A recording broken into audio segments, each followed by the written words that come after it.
Russian President Vladimir Putin has arrived in India for a two-day visit, meeting with Indian Prime Minister Narendra Modi for their annual bilateral summit. This visit comes at a critical time, as Washington has been pressuring India for months to stop the cut-off Russian oil purchases. India's 1.5 billion people and 8% economic growth represent a lifeline for Russia's sanctions-hit economy. India is the world's third largest oil consumer. Before the Ukraine war, barely 2.5% of India's oil came from Russia. When Western sanctions slashed Russian oil prices, India capitalized. Russian oil jumped to around 35% of total imports. Then Trump imposed 25% tariffs on Indian goods last October, explicitly targeting India's Russian oil purchases. Since then, Indian companies have reportedly reduced orders for Russian oil. Russia is also interested in maintaining arms sales to India, a relationship dating back to the Soviet era. Beyond economics, this visit has significant geopolitical implications. Putin wants to prove Western isolation hasn't worked. Moscow wants to demonstrate that despite Western efforts to isolate Russia over the Ukraine conflict, it remains strong international relationships.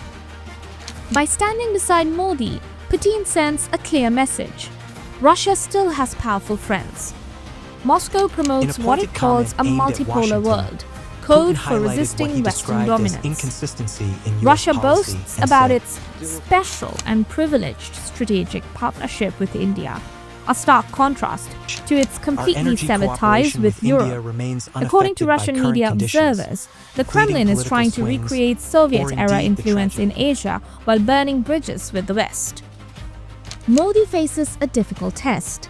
He needs to show he won't bow to Trump's pressure, but he also can't afford to alienate Washington or Europe. Trump's tariffs have damaged India-US relations at the worst possible time. Meanwhile, European ambassadors just published an unusual joint statement criticizing Russia, a clear warning to Delhi. The Delhi-based Global Trade Research Initiative calls it a strategic balancing act. Modi must somehow keep Moscow happy, Washington calm, and Europe engaged all at once.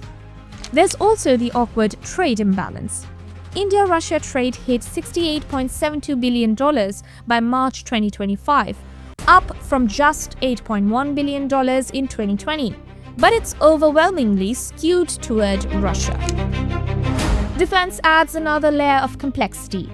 India's Russian arms imports have dropped from 72% to 36% over the past decade. Yet, much of India's military still runs on Russian equipment. With Pakistan now flying Chinese fifth-generation fighters, India may be eyeing advanced Russian systems. But can Moscow even deliver amid its own wartime shortages? This visit is less of a celebration of friendship and more of a high-stakes negotiation. Can Modi maintain India's independence in a world demanding to pick a side?